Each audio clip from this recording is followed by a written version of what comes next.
Hi, I'm Mark from Triton Tools. Today we're going to be looking through the TSPL152 Surface Planer setup and assembly. This video won't be a feature walkthrough or about the use of the tool. So when taking the tool out of the box, have a look back just to make sure that one of the feet hasn't gotten caught in the packaging.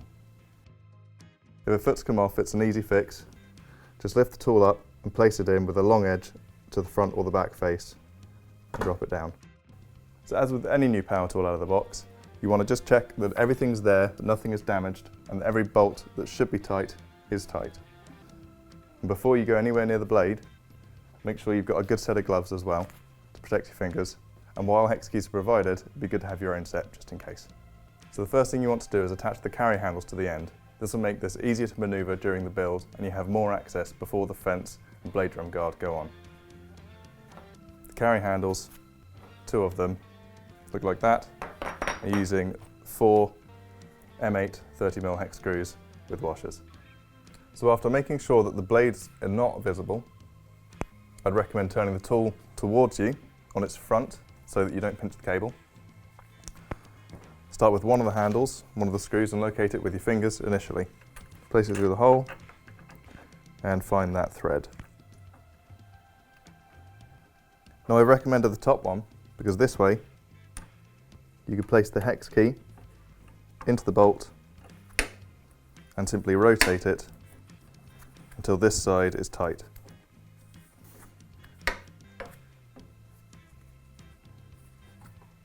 Once the first one is nearly tight, it's time to locate the second. Find the thread with your fingers, then carry on with the hex key. You may have to do half or quarter turns here, just because of the access. Now for the other side, it's exactly the same. There is no left or right handle. And give each a final tighten as well once you're done on both sides before you try moving the tool using the handles. 1, 2, 3,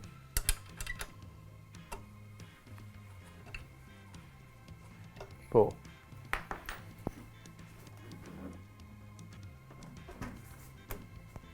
So we start with the fence mounting bracket.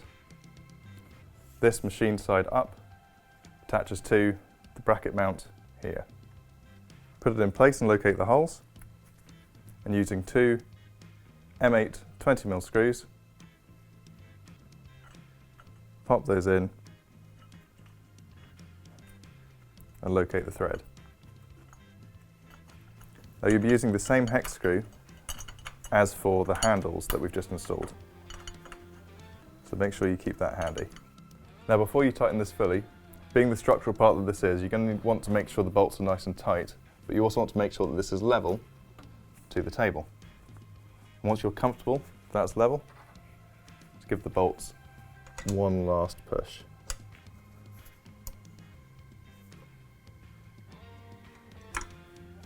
There we are. So take the shorter of the 2 fence locking handles,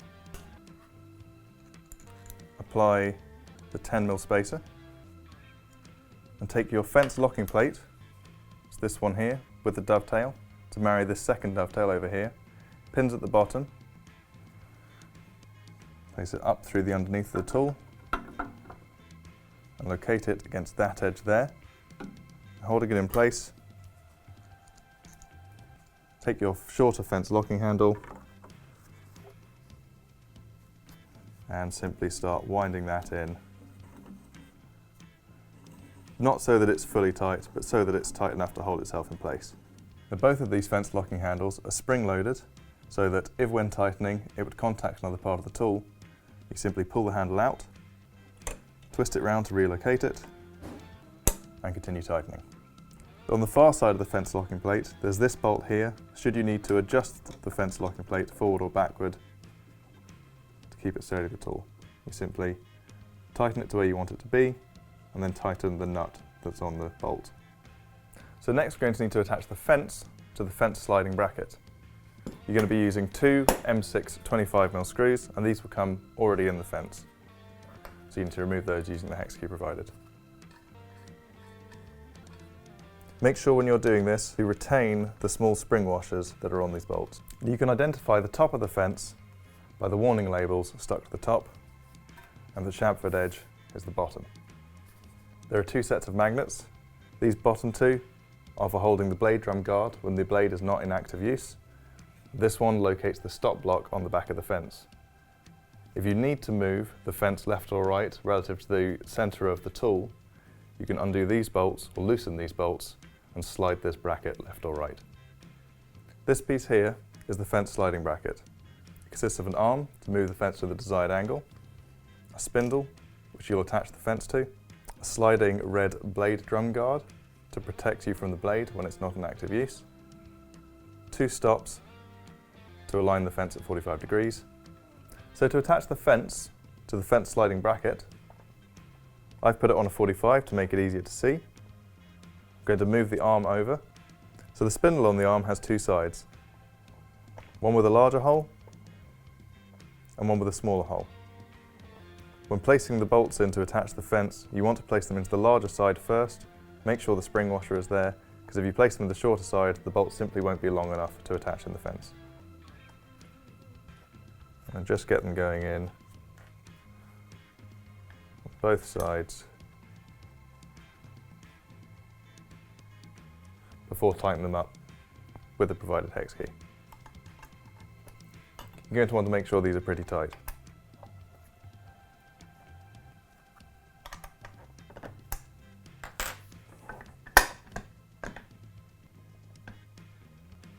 In general use of the tool, you should always make sure that the blade drum guard is located on the magnets on the back of the fence and will cover the part of the blade not in use. This should move freely, but if it doesn't, you can always adjust it using the bolts in the base here. This part of the fence sliding bracket is the stop block and stop block handle. The stop block has two indentations, one for 90 degrees and one for moving the fence to 45 degrees. You locate these by lifting the stop block handle, sliding the stop block into place and letting it locate in the indentation, and it will also connect to the back of the tool on the magnet. It's time to put your newly assembled fence structure onto the fence mounting bracket. We'll locate it in the two dovetails from earlier, the one machined into the right over here and the loose one here. Place the fence down. Once you're happy with the fence's placement, tighten it in place using the handle we left loose earlier. The final part of the fence assembly is to put the fence angle locking handle, that's the longer one of these two, through the hole into the thread at the other side. This is where the spring mechanism on the locking handles comes into use.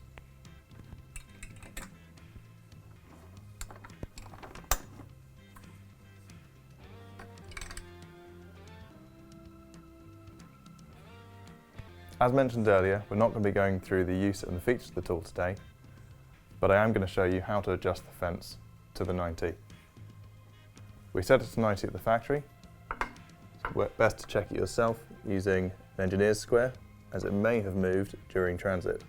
If your fence does need adjustment, you can loosen this bolt here to move the stop on the stop block forward or backward. Likewise, there are adjustable bolts here and here for your 45 and your 135 degree angles. Now before we put the blade drum guard on, we're going to check that the blades are aligned. We do this at the factory, but it's worth checking before you turn the tool on. To do this, you go under the infeed table here, rotate the infeed table knob anti-clockwise to lower the table, and rather than touching the blade drum itself, we'd recommend taking this cover off here using the tool provided,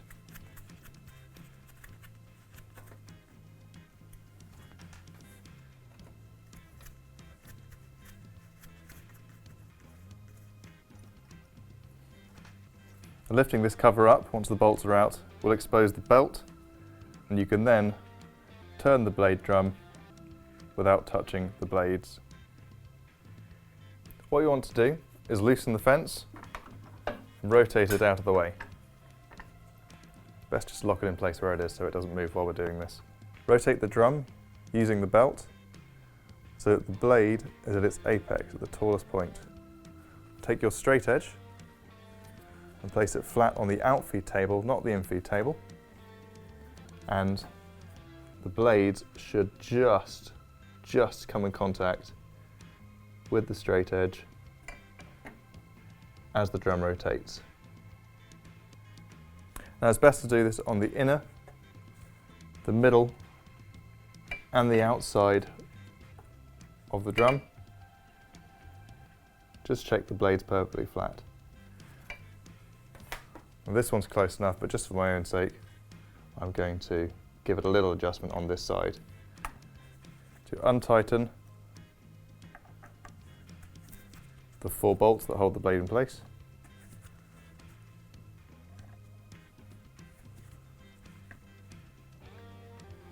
You don't want to undo them, you just want to untighten them.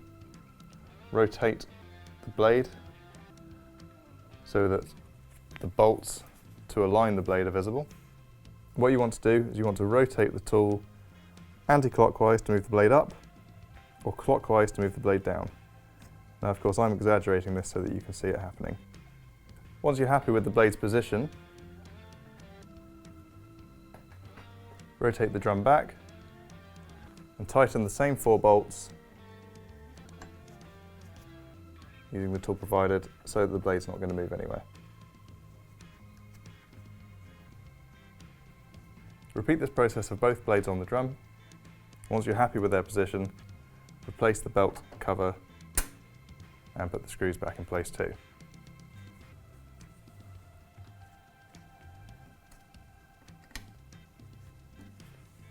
We'll now be attaching the blade drum guard to the guard arm before it goes on the tool. There are 2 M6 bolts and nuts already in the guard arm. To remove the nuts from those, make sure the bolts remain in the tool. Locate them through the holes on the blade drum guard and attach the nuts back in place. Now using your fingers or the spanner provided, locate the nuts onto the bolts and tighten these so that the blade drum guard is not coming away from the blade arm.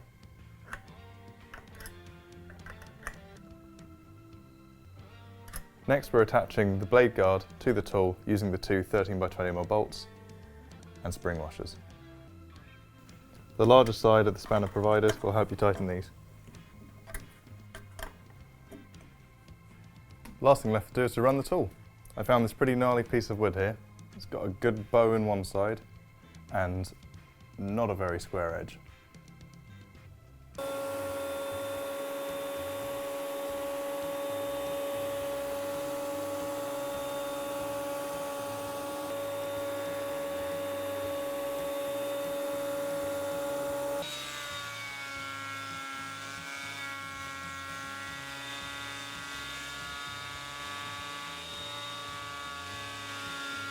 We did this side and the top side there.